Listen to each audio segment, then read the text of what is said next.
In the desolate, sun-baked expanse of North Africa, amidst the swirling sands of World War II, a legend was forged, the AAS, or Special Air Service.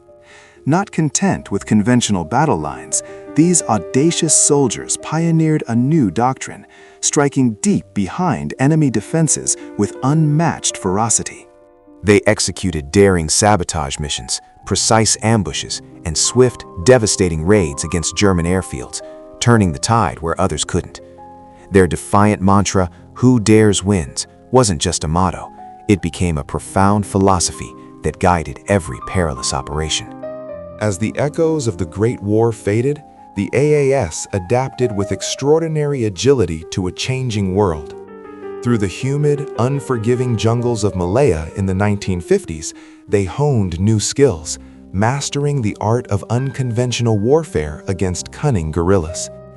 Their evolution continued relentlessly, and by the 1970s, their very name became synonymous with the pinnacle of counterterrorism. The world watched, captivated and horrified, as the 1980 Iranian embassy siege unfolded live in London, UK. It was here, on the global stage, that the SAS cemented their formidable reputation. Black-clad operators, moving with chilling precision and unwavering resolve, stormed the besieged building.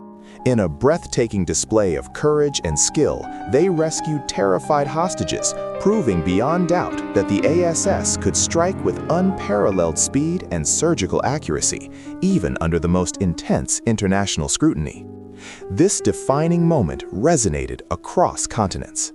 The AAS became the gold standard, inspiring numerous nations to model their own elite special forces after them. From the rugged terrains where Australia's SASAR operated, to specialized counter-terror teams forming across Europe, their influence was undeniable. Today, the SAS remains shrouded in deliberate secrecy, yet their formidable presence is felt globally. Officially, their critical operations are seldom confirmed, their triumphs often unsung. Unofficially, their footprints are found in every major hotspot, from the dusty battlefields of Iraq and Afghanistan to the complex conflicts across Africa, where they tirelessly counter insurgencies and relentlessly hunt high-value targets. For the men of the SAS, the true battlefield is never confined to where the enemy expects it to be. It is always where courage dares to strike. The battlefield is never where the enemy expects it. Enter the legendary US Navy SEALs, a force forged in the crucible of conflict. Born in the dense, unforgiving jungles of Vietnam during the tumultuous 1960s, these elite warriors were tasked with missions far beyond the conventional. Their assignments included daring reconnaissance deep behind enemy lines, critical sabotage operations, and direct action in the treacherous rivers, murky swamps, and intricate coastlines where traditional military forces found themselves utterly outmatched. Their very name, US Navy SEALs, embodies their extraordinary versatility, sea, air, and land. It signifies their unparalleled mastery across every conceivable domain of warfare. During their formative years in Vietnam, the SEALs quickly established a formidable reputation through their audacious small unit raids, cunning ambushes, and relentless, ghost-like night operations that sowed fear and confusion among their adversaries. As time progressed, their expertise evolved. They became highly specialized in maritime warfare, executing daring shipboardings on the open ocean, meticulously clearing hostile beaches under fire, and launching lightning-fast strikes directly from the water steps. By the 1980s and 1990s, the SEALs adapted once more, expanding their critical capabilities to include high-stakes counter-terrorism operations and precision hostage rescues, becoming the world's premier responders to global threats. Their public profile undeniably exploded following the monumental success of Operation Neptune Spear in 2011, the covert mission that brought an end to Osama bin Laden. That single decisive raid instantly catapulted SEAL Team 6 into a household name, though the vast majority of their crucial work continues to unfold shrouded in absolute secrecy. deep within the shadows. SEALs are paragons of versatility, capable of seamless infiltration from silent submarines, executing daring high-altitude parachute drops, or launching devastating direct assaults from the vast expanse of the sea itself. They are rigorously trained to thrive and dominate across the most extreme environments imaginable, from the bone-chilling cold of the Arctic to the stifling humidity of the jungle and the scorching heat of the desert. They stand as the U.S. Navy's most flexible and adaptable special operations force. What truly makes them revered and feared isn't merely their formidable firepower, but their extraordinary adaptability. It is their uncanny ability to materialize from any direction, strike with surgical precision, and then vanish without a trace back into the consuming darkness of the night. Before the legendary Green Berets became household names, their elite predecessors honed skills to strike with precision and vanish into the night. Officially known as the US Army Special Forces, these extraordinary warriors were forged in the crucible of the 1950s amidst the escalating tensions of the Cold War. Their mission diverged sharply from conventional combat. It was not merely to engage in direct confrontation, but to profoundly influence the battlefield by empowering others. The Green Berets specialize in the intricate art of unconventional warfare. Their modus operandi involves deep insertion, often parachuting into the most remote and hostile territories. There, they meticulously link up with indigenous militias or local resistance groups, transforming irregular fighters into formidable, effective armies. They are far more than just highly skilled commandos. They are strategic force multipliers, exponentially increasing combat power through local partnership. Their prowess was first dramatically proven in the unforgiving jungles of Vietnam. Here, Green Berets established clandestine camps deep within enemy lines, training local Montagnard tribesmen in guerrilla tactics and launching sophisticated counterinsurgency campaigns. While other units focused on direct combat, the Green Berets mastered a unique blend of military skill, nuanced diplomacy, and crucial language training, forging unbreakable bonds with their allies. Decades later, in the rugged mountains of Afghanistan in 2001, the Green Berets wrote another chapter of their legend. Partnering with the Northern Alliance, they navigated treacherous terrain on horseback, coordinating devastating airstrikes from afar. This lightning campaign, a textbook example of unconventional warfare, effectively toppled the Taliban regime in a matter of weeks, demonstrating the immense power of their doctrine. Even today, the Green Berets operate globally, their presence often unseen and unheard. Small, discreet teams train allied forces across the vast landscapes of Africa, offer vital counsel to developing military units in Eastern Europe, and quietly shape the outcomes of conflicts without ever seeking headlines. Their timeless motto, De oppresso liber, to free the oppressed, perfectly encapsulates their enduring role as true warriors who fight not just with their own strength, but by bravely empowering others. While the Green Berets are revered as the adjacent teachers of warfare, imparting invaluable knowledge and strategies, the elite Delta Force stands as the unparalleled hunters. They are the apex predators in the shadowed arenas of global conflict, relentlessly pursuing their targets with precision and lethal intent. Born in the tumultuous year of 1977, amidst a chilling surge of international hijackings and audacious terrorist attacks that threatened global stability, Delta Force was meticulously crafted. Its purpose was clear: to undertake highly sensitive missions, operations deemed too delicate and dangerous for conventional military forces. These missions spanned the critical spectrum of counterterrorism, daring hostage rescue operations, and surgical, pinpoint raids anywhere on the globe. The visionary behind this formidable unit was Colonel Charles Beckwith, a man deeply inspired by the legendary exploits and rigorous training of Britain's SAS. He meticulously molded Delta Force in their image, forging an organization that operates under an impenetrable cloak of secrecy. Officially, it doesn't even exist, its very name whispered only in hushed tones within the highest echelons of power. The unit's true baptism by fire occurred during the ill-fated Operation Eagle Claw in 1980, a valiant yet ultimately doomed attempt to rescue American hostages held captive in Iran. Though the mission tragically collapsed amidst unforeseen challenges, the hard-won lessons from that crucible profoundly shaped Delta. It refined their tactics, sharpened their resolve, and ultimately transformed them into one of the world's most extraordinarily capable counterterrorism units.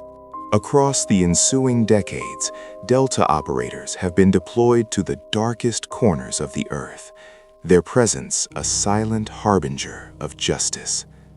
They hunted notorious warlords through the arid landscapes of Somalia, spearheaded the capture of the tyrannical Saddam Hussein in the desolate reaches of Iraq, and relentlessly eliminated high-value terrorist leaders across the sprawling, complex tapestry of the Middle East. Many of their most daring operations remain shrouded in a veil of classification, their heroic tales only fragmented whispers among those who truly understand their sacrifice. Delta Force operates through small, tightly knit, and supremely skilled teams. Their selection process is notoriously brutal, an unforgiving crucible designed to test every facet of an individual's being, their physical endurance to its breaking point, their survival skills against impossible odds, and perhaps most critically, their mental toughness under extreme duress. Few candidates possess the rare combination of grit and skill to make it through. But those who do emerge become part of America's most elite direct action unit, a force unparalleled in its capabilities. Wherever they are deployed, Delta's presence is rarely, if ever, officially confirmed, yet its profound impact is invariably and undeniably felt. The very name, Spetsnaz, a simple transliteration meaning Special Purpose Forces in Russian, evokes a profound sense of awe and dread. Over decades, it transcended a mere designation to become the enduring emblem of the Soviet Union's most formidable and feared commandos, their reputation echoing across the globe. Born from the crucible of the Cold War's clandestine shadows, these elite units were meticulously crafted for a singular purpose: to execute daring acts of sabotage. Precise assassinations and deep penetration missions, striking far behind the perceived impenetrable lines of NATO. Spetsnaz operatives underwent grueling, comprehensive training, mastering the art of airborne infiltration through precision parachuting. The devastating power of explosives, brutal hand-to-hand combat techniques, and the insidious tactics of psychological warfare designed to break the enemy's will.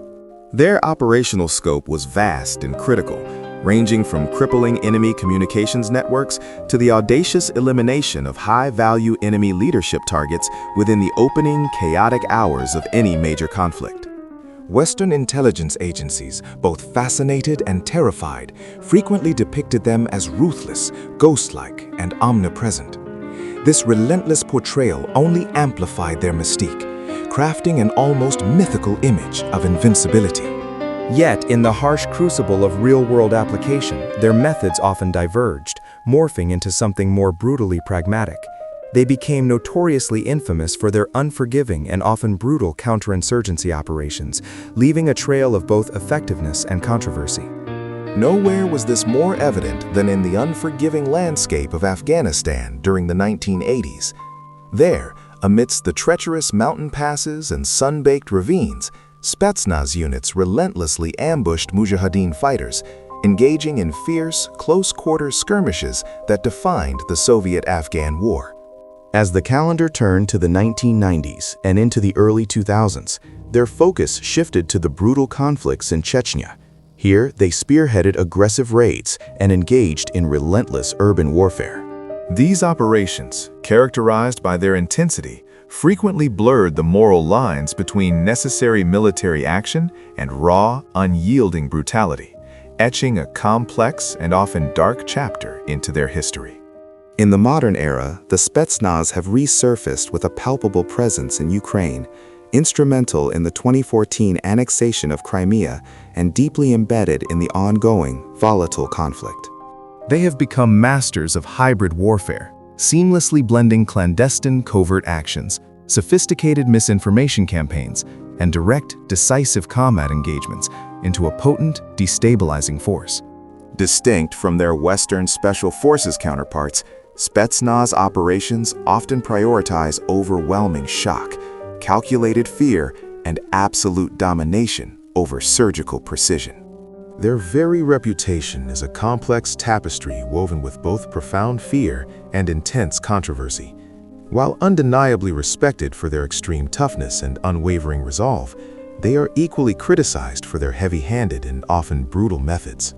The Spetsnaz remain a stark, undeniable reminder of Russia's deeply ingrained preference for raw, overwhelming force as a cornerstone of its special operations doctrine. In stark contrast to some nations' preference for overwhelming force, France forged a different path. Following a devastating wave of terrorist attacks across Europe in the early 1970s, it became painfully clear that a specialized, domestically focused counterterrorism unit was critically needed.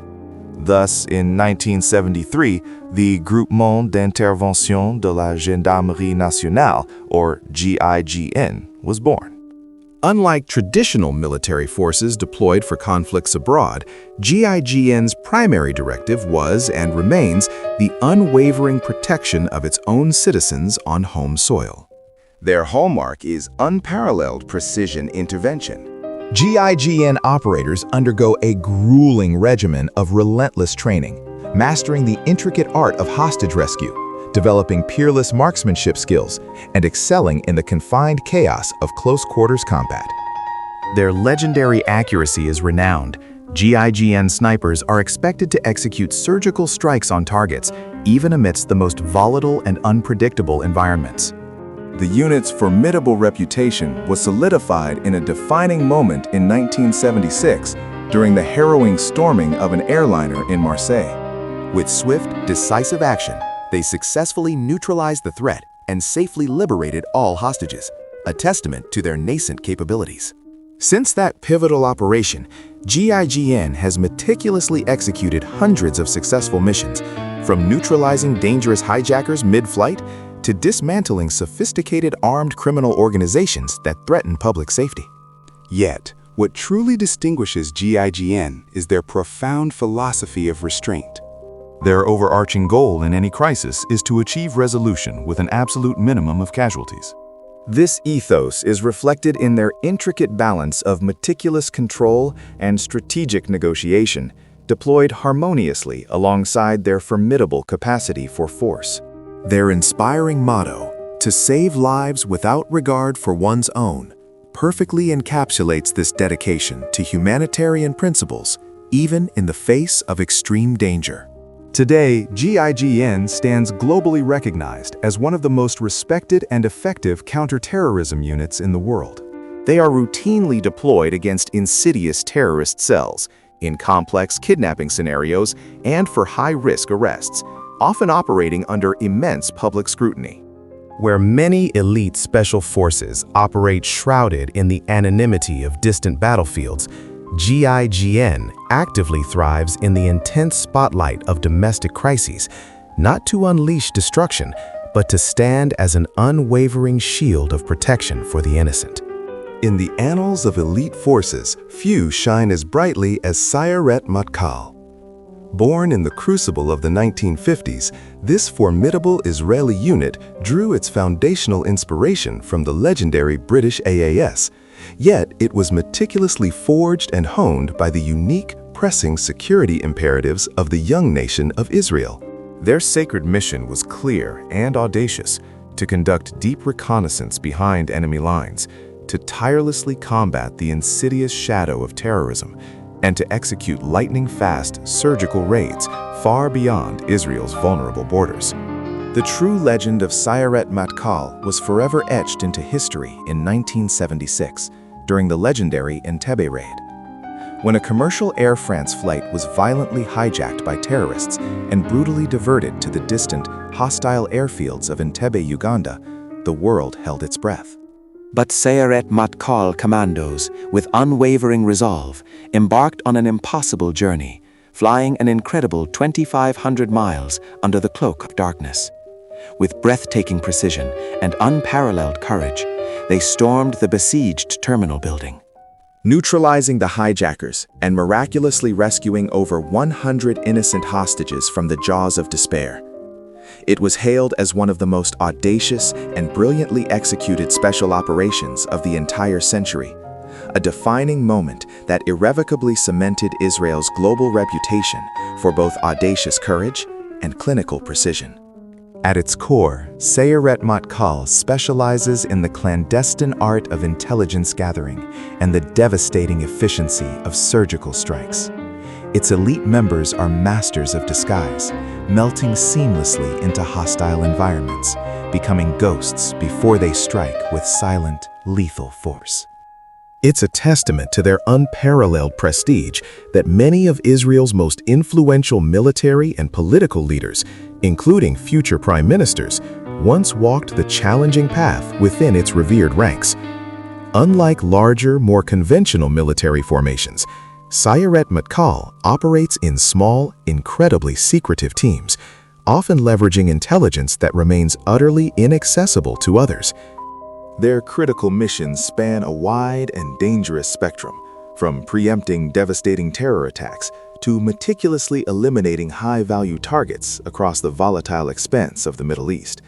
This unit's very existence powerfully reinforces Israel's unwavering doctrine: to strike first, to strike decisively, and to never, ever passively await threats to manifest on their own doorstep.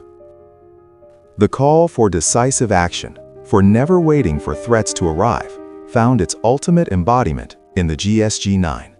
This elite unit, however, was not born in triumph, but from the depths of a profound national tragedy. It was 1972, a summer meant for celebration, as the world watched the Olympic Games unfold in Munich, Germany. Yet this spectacle of athletic prowess was brutally interrupted when Palestinian terrorists shattered the peace, taking Israeli athletes hostage. The world held its breath. A desperate rescue attempt was launched, but in a horrific turn of events, it failed catastrophically, leaving 11 innocent lives extinguished. This devastating failure starkly exposed a critical void in Germany's defenses: the complete absence of a professional, capable counter-terror unit. From the ashes of this dark day, a resolute decision was made. In 1973, in direct response to the Munich massacre, the GIGN was forged. It was envisioned as a highly trained federal police special unit, meticulously structured and prepared to confront future acts of terror with unparalleled precision and efficiency. Their crucible arrived in 1977. Lufthansa Flight 181, carrying dozens of innocent passengers, was violently hijacked by terrorists and forced to embark on a perilous journey across continents, ultimately landing in the desolate airport of Mogadishu, Somalia. The world watched in horror as the standoff escalated, the lives of the hostages hanging by a thread. But this time, Germany was ready. The GIGN, deployed to the far-flung land, stormed the aircraft with audacious courage and flawless execution. In a rapid, surgical strike, they neutralized the hijackers and miraculously rescued 86 hostages, all without a single passenger casualty.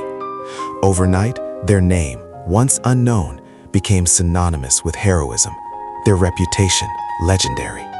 Today, GIGN remains at the forefront, specializing unequivocally in counter-terrorism, intricate hostage rescue operations, and high-risk arrests that demand absolute perfection. Their operators undergo relentless, intensive training, mastering close-quarters combat, precision marksmanship, and ingenious tactical entry techniques.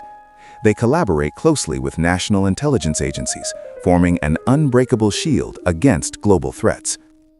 Crucially, unlike many military special forces, GIGN operates under explicit police authority.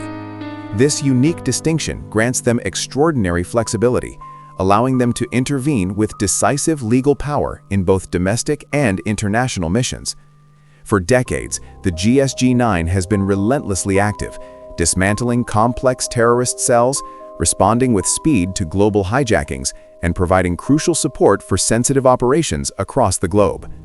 Their unwavering professionalism and chilling efficiency have not only secured Germany, but have also served as a paradigm, influencing the establishment of similar elite police tactical units worldwide. From the profound tragedy of Munich, Germany meticulously constructed one of the planet's most revered counter-terror forces, a unit that defines itself by its electrifying speed, its surgical precision, and its quiet, unyielding efficiency. Beyond the well-trodden paths of major powers, a global tapestry of elite special forces thrives on speed, precision, and quiet efficiency. Australia's revered Special Air Service Regiment, the SASR, often finds itself compared to its British namesake, a testament to its formidable capabilities. This highly trained unit earned its stripes in the dense jungles of Vietnam, and later, its small, relentless patrols became legendary in the rugged terrains of Afghanistan, where they expertly hunted insurgents with a deadly, almost silent efficiency, leaving no trace. Across the globe, Canada's Joint Task Force 2, or JTF-2, emerged in the 1990s as a highly secretive, formidable force dedicated to counterterrorism and complex special operations far beyond its borders. In the crucible of Afghanistan, JTF-2 garnered immense respect among its international allies, known for conducting surgical, precision raids and gathering crucial intelligence that often turned the tide of critical engagements. Meanwhile, India commands not one but two elite forces. The Para-Special Forces, or PASF, are undisputed masters of deep penetration missions and high-altitude warfare, operating in some of the world's most challenging terrains. Complementing them are the Marcos, the Navy's formidable marine commandos, specializing in intricate amphibious assaults and swift counter-terror missions. Further south, in the vibrant yet often perilous urban landscape of Rio de Janeiro, Brazil's Special Police Operations Battalion, BOP, stands as a unique and stark necessity. Born from the relentless, brutal urban warfare against heavily armed gangs, BOP operates where conventional police dare not tread, in the labyrinthine favelas. Their rigorous training and unflinching, almost brutal reputation became globally renowned, immortalized through the impactful film Elite Squad. Yet the realm of elite military prowess is far from exclusive to the largest nations. Even smaller, though no less determined countries, like Norway with its FSK, Poland, home to GROM, and South Korea, fielding its UDT/SEALs, maintain exceptionally highly capable units. Each of these forces precisely reflects its nation's unique strategic needs, from mastering Arctic survival in frigid tundras to executing lightning-fast counter-terror raids in complex environments. Together, these diverse units powerfully demonstrate that the spirit and skill of special forces are not confined to superpowers. Wherever nations across the globe confront insidious asymmetric threats, a new breed of elite soldiers invariably rises to meet them, resolute and unwavering. As global threats continue to evolve, a new, formidable enemy emerged from the shadows: Al-Qaeda. This notorious organization was forged in the turbulent crucible of the late 1980s, rising directly from the profound instability and chaos left in the wake of the devastating Soviet-Afghan War.